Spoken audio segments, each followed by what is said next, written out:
अस्सलाम वालेकुम व्यूवर्स। आज हम माइक्रोसॉफ्ट वर्ड की एपिसोड नंबर 11 में चार्ट टूल के बारे में बात करने जा रहे हैं। बेसिकली चार्ट डेटा की मदद से हम डाटा को विजुअलाइज कर सकते हैं, यानी हम अपने डाटा को बाज़ाहिर यहाँ पर देख सकते हैं। इससे पहले हमने स्मार्ट आर्ट टूल देखा था, उसकी मदद से भी हम किसी ना किसी तरह से अपने डाटा को ग्राफिकली प्रेजेंट कर सकते हैं।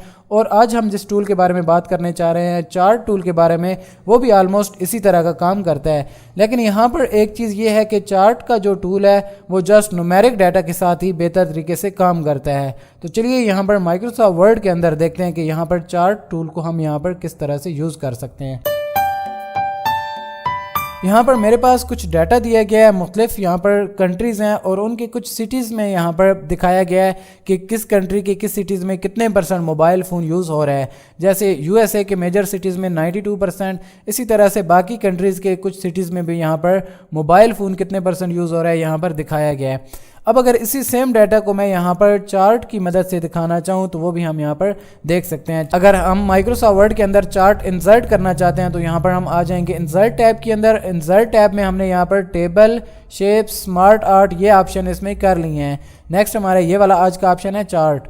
तो इस डाटा को मैं यहाँ पर ज़ाहिर करना चाहता हूँ चार्ट की मदद से, तो मैं इस चार्ट टूल पर क्लिक करूँगा। उसके बाद हमारे पास कुछ ये देखें रिकमेंडेशन भी बाज़ का यहाँ पर आ जाती हैं कि कौन सा चार्ट हमें यहाँ पर यूज़ करना चाहिए। तो यहाँ पर देखें तो इसमें 3 का ग्रुप है, हमें जस्ट सिंगल का ही यहाँ पर चाहिए। और यहाँ पर चार्ट मुख्तलिफ तरह का हो सकता है, एक कॉलम चार्ट है, लाइन है, पाई है, बार है, मुख्तलिफ यहाँ पर यूज़ कर सकते हैं। ये हम डाटा के लिहाज से यहाँ पर यूज़ करते हैं। मैं इस केस में यहाँ पर जस्ट ये वाला ही यहाँ पर हम यूज़ करते हैं। ओके पर क्लिक करते हैं। हमें 3 यहाँ पर वैल्यूज़ आ रही हैं, 3 का ग्रुप है तो हम इस ग्रुप को ख़त्म कर देंगे। ओके पर जैसे ही मैं यहाँ पर क्लिक करूँगा तो यहाँ पर माइक्रोसॉफ्ट ऑफिस एक्सेल ओपन हो जाएगा। ये देखें यहाँ पर चूँकि ये जितनी भी इसमें एंट्रीज़ हैं ये हम माइक्रोसॉफ्ट एक्सेल के अंदर ही इंटर कर सकते हैं। यहाँ पर चूँकि ये देखें 3 का यहाँ पर ग्रुप है तो मुझे यहाँ पर 3 नहीं चाहिए, मुझे जस्ट यहाँ पर 1 ही चाहिए। तो मैं यहाँ पर इधर से इसको ड्रैग करता हूँ और यहाँ तक ले आते हैं।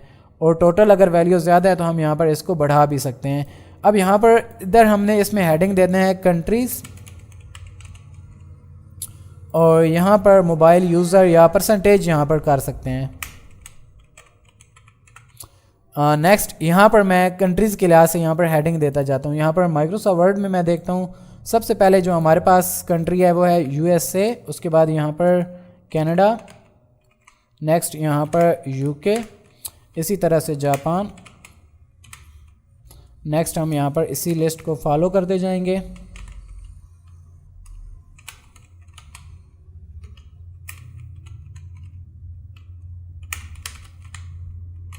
नेक्स्ट यहाँ पर कितने % यहाँ पर मोबाइल यूज़र्स हैं वो यहाँ पर लिख सकते हैं। फॉर एग्जांपल फर्स्ट में यहाँ पर है 92%। उसी तरह से यहाँ पर % के लिए हम यहाँ पर शिफ्ट के साथ 5 प्रेस किया है तो यहाँ पर आ गया। नेक्स्ट है जी यहाँ पर 90%, इसी तरह से 82% और सेम हम यहाँ पर इसी लिस्ट को फॉलो करते जाएंगे। यहाँ पर ये सारे इंसर्ट करने के बाद इनको डिलीट करने की कोई ज़रूरत नहीं है, जस्ट मैंने यहाँ से इसको ड्रैग करके यहाँ तक ले आया हूँ तो ये हमारे चार्ट में डिस्प्ले नहीं होगा। अब हमारा डाटा यहाँ पर डिस्प्ले हो गया, इसको क्लोज बेशक कर दें और ये हमारा चार्ट यहाँ पर इंसर्ट हो गया है। देखें सबसे ज़्यादा मोबाइल यूज़र यूएसए में है तो इसका देखें यहाँ पर बार जो है ये सबसे यहाँ पर लेंथी है। इसी तरह से जिस लिहाज से मोबाइल यूज़र ज़्यादा हैं जिस कंट्री में वो यहाँ पर इसी तरह से डिस्प्ले हो रहा है। अब चार्ट टूल जैसे ही हम इसमें इंसर्ट कर लेते हैं, यहाँ पर पहले टूल्स की तरह यहाँ पर भी हमारे पास न्यू टैब्स आ जाती हैं, डिज़ाइन और फॉर्मेट की, जहाँ से हम यहाँ पर इसकी कुछ डिज़ाइनिंग चेंज कर सकते हैं। फ़र्स्ट ऑफ़ ऑल अगर मैं इसके कलर चेंज करना चाहता हूँ तो यहाँ से हम कलर चेंज कर सकते हैं, लेकिन कलर से पहले मैं यहाँ से फॉर एग्ज़ाम्पल ये वाला या फिर ये वाला यूज़ करना चाहता हूँ। नेक्स्ट यहाँ से हम इसके कलर्स भी चेंज कर सकते हैं, जैसे मैं इस केस में ये वाले कलर यूज़ करना चाहता हूँ तो ये देखें यहाँ पर आ गया। अब मैं इधर इसको चेंज करना चाहता हूँ टेक्स्ट को, तो यहाँ पर मैं चेंज भी कर सकता हूँ। फॉर एग्जांपल मैं यहाँ पर लिखना चाहता हूँ मोबाइल यूज़र। ये देखिए यहाँ पर मोबाइल यूज़र्स और % यहाँ पर जिस तरह से है यहाँ पर आ रही है। यूएसए में सबसे ज़्यादा है, कनाडा, यूके, उसी लिहाज से यहाँ पर डाटा प्रेजेंट किया गया है। तो अब बाज़ औक़ात इस तरह होता है कि इस तरह डाटा लिखने के बजाय हम उसको चार्ट में अगर डिस्प्ले कर दें तो हम उसको ईज़िली देख कर अंदाज़ा लगा सकते हैं कि किस तरह का यहाँ पर डाटा को किस तरह प्रेजेंट किया गया है। फॉर एग्जांपल जैसे ही मैं इस चार्ट को देखता हूँ तो यहाँ पर मुझे नज़र आ रहा है कि मोबाइल यूज़र सबसे कम हमारे पास हैं जी पाकिस्तान में, इसी तरह से USA में सबसे ज़्यादा हैं। तो इस तरह से हम यहाँ पर चार्ट की मदद से डाटा को डिस्प्ले कर सकते हैं। अब जैसे ही चार्ट इंसर्ट हो जाता है, यहाँ पर ये 2 टैब्स हैं जहाँ से हम इसको कस्टमाइज़ वगैरह कर सकते हैं। दोबारा से अगर डाटा को एडिट करना हो तो हम यहाँ पर एडिट भी कर सकते हैं, एडिट डाटा या एडिट डाटा इन एक्सेल। यहाँ से हम क्लिक करके इनमें कुछ चेंजेस करना चाहें, मज़ीद और ऐड करना चाहें तो यहाँ पर ऐड भी कर सकते हैं। नेक्स्ट फॉर एग्जांपल मैं इस पर क्लिक करता हूँ एडिट इन एक्सेल, और ये देखें यहाँ पर हमारे पास ये डाटा एक्सेल में आ गया। इसमें कुछ चेंजेस करना चाहता हूँ तो यहाँ पर चेंजेस भी हो सकती हैं। ये हमारी थी यहाँ पर फर्स्ट एग्जांपल चार्ट टूल के हवाले से। एक और यहाँ पर एग्जांपल देखते हैं इसी टूल्स की। ये मेरे पास कुछ विंडोज़ यानी ऑपरेटिंग सिस्टम जो ज़्यादा यूज़ हो रहे हैं उनका यहाँ पर एक चार्ट बनाना चाहता हूँ। फर्स्ट केस में हमने ये वाला बार चार्ट बनाया था जिसमें हमारे पास मुख्तलिफ बार थी।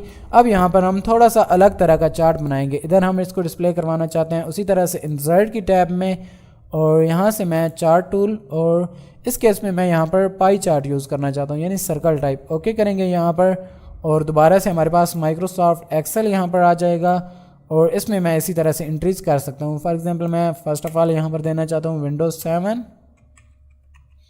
नेक्स्ट हमारे पास है जी विंडोज़ 10, इसी तरह से विंडोज़ XP, विंडोज़ 8.1, और कुछ हमारे पास यहाँ पर इसको बढ़ा भी सकते हैं, वो भी बढ़ा भी लेंगे यहाँ पर। नेक्स्ट है मैक ऑपरेटिंग सिस्टम, और उसके बाद आ जाता है अदर्स। अब इसमें भी डाटा हम यहाँ पर इसी तरह से कर देते हैं। यहाँ पर इसमें अगर मैं देना चाहूँ यहाँ पर फॉर एग्जांपल यूज्ड, इसमें लिख देते हैं यहाँ पर जो मेन एडिंग है। सबसे ज़्यादा ऑपरेटिंग सिस्टम जो है वो विंडोज़ यूज़ हो रहा है। यहाँ पर मैं कंप्यूटर ऑपरेटिंग सिस्टम की बात कर रहा हूँ, एंड्रॉयड या वो यहाँ पर शामिल नहीं है। इसी तरह से 26 यहाँ पर विंडोज़ XP यहाँ पर 7% है। उसके बाद हमारे पास आ जाती है विंडोज़ 8.1, वो भी ऑलमोस्ट 7 ही है, एग्जैक्ट फिगर नहीं है यहाँ पर। ये मैक ऑपरेटिंग सिस्टम 3% है यहाँ पर, और 9% यहाँ पर अदर्स। और ये हमारा यहाँ पर भी कंप्लीट हो गया। इसके बाद क्लोज़ कर देंगे, और ये हमारा चार्ट यहाँ पर डिस्प्ले हो गया। यहाँ पर अब इसको देखकर हमें अंदाज़ा हो जाता है कि सबसे ज़्यादा जो कलर है यहाँ पर ये वाला ब्लू है, और ये ब्लू हमारे पास विंडोज़ 7 को प्रेजेंट कर रहा है। इसी तरह विंडोज़ यहाँ पर 10 है, यहाँ पर मैक का, और इसका कलर थोड़ा थोड़ा यहाँ पर मिलता जुलता है। ये थोड़ा लाइट है और ये डार्क है बहरहाल। तो यहाँ पर विंडोज़ 10 दूसरे नंबर पर ज़्यादा यूज़ हो रहा है, तो ये देखें उसका कलर इसी तरह से यहाँ पर कुछ अलग है। तो इस तरह की एग्जांपल्स आपको जो मैंने 2 यहाँ पर दी हैं, इस तरह के डाटा को अगर हम चार्ट की मदद से डिस्प्ले करना चाहें तो ईज़िली डिस्प्ले कर सकते हैं। अब इसमें भी हम यहाँ पर कुछ एडिट करते हैं। ये हमारे पास जो डिज़ाइन की टैब में बने बनाए डिज़ाइन है, ये देखिए यहाँ पर काफ़ी बीच में, ये देखें इसके अंदर डाटा यहाँ पर लिखा हुआ भी आ सकता है। ये वाला यहाँ पर ज़्यादा बेटर लग रहा है, जिसके अंदर ये देखें परसेंटेज में डाटा भी डायरेक्ट लिखा हुआ आ रहा है। इसके अलावा और भी जो भी डिज़ाइन हम यूज़ करना चाहें यहाँ पर यूज़ करते हैं। बहरहाल मुझे यहाँ पर ये काफ़ी कूल लग रहा है। उसके बाद अगर कलर स्कीम हम इसकी चेंज करना चाहें तो यहाँ से ये देखें कलर भी हम यहाँ पर चेंज कर सकते हैं। इसके इसमें ये वाले यहाँ पर काफ़ी बेटर हैं। तो इस तरह से हमने यहाँ पर इस डाटा को डिस्प्ले कर लिया। अब ये वाला भी डाटा यहाँ पर लिखा हुआ है, लेकिन उसके बजाय ये चार्ट की मदद से जो सेम डाटा हमने डिस्प्ले किया है ये यहाँ पर ज़्यादा बेटर लग रहा है। यानी उसकी मदद निस्बत हमारे जो आइज़ हैं वो ज़्यादा इस पर पड़ती हैं। ये आई कैची सा भी है यहाँ पर थोड़ा, और देखने वाले को भी आसानी से यहाँ पर पता चल जाता है कि किस तरह से यहाँ पर कौन सा यहाँ पर ऑपरेटिंग सिस्टम यूज़ ज़्यादा हो रहा है। तो चार्ट बाज़ औक़ात इसी तरह से हमारी हेल्प करता है डाटा को आसानी से रीड करने में। तो बहुत सारी और भी इससे रिलेटेड एग्जांपल हो सकती हैं जो कि हम चार्ट को यूज़ करके MS वर्ड में डिस्प्ले कर सकते हैं। चार्ट का जो फंक्शन है माइक्रोसॉफ्ट ऑफिस वर्ड में, एक्सेल में और पावर पॉइंट में बिल्कुल सेम ही है, एक जैसा है। लेकिन अब चाहे हम वर्ड में बनाएं या फिर पावर पॉइंट में, डाटा जो हम यहाँ पर इंटर करते हैं वो हमें माइक्रोसॉफ्ट ऑफिस एक्सेल में ही इंटर करना पड़ता है। जैसे यहाँ पर अभी मैंने इंटर किया था, बाद में चेंज करना चाहें तो यहाँ पर हम डाटा को बाद में चेंज भी कर सकते हैं। इसके अलावा चार्ट टूल की ये कुछ और भी यहाँ पर टाइप्स हैं जिनको हम यहाँ पर यूज़ कर सकते हैं, लेकिन मोस्ट वाइडली जो यूज़ होने वाली हैं वो यहाँ पर पाई चार्ट और कॉलम चार्ट है। एक और एग्जांपल मैं बताता हूँ कि क्रिकेट मैच के दौरान भी आप लोगों ने में भी देखा होगा कि 10 या 20 ओवर्स के बाद चार्ट की फॉर्म में स्कोर कार्ड हमें यहाँ पर नज़र आता है, और ये वाला जो चार्ट है ये भी अक्सर क्रिकेट में ही यूज़ होता है, और भी यहाँ पर स्पोर्ट्स हैं जिनमें यहाँ पर इस तरह के चार्ट की मदद से डाटा को प्रेजेंट किया जाता है। तो चार्ट टूल के हवाले से बस इतना ही, मिलते हैं अपनी नेक्स्ट वीडियो में, तब तक के लिए दीजिए इजाज़त, अल्लाह हाफिज़।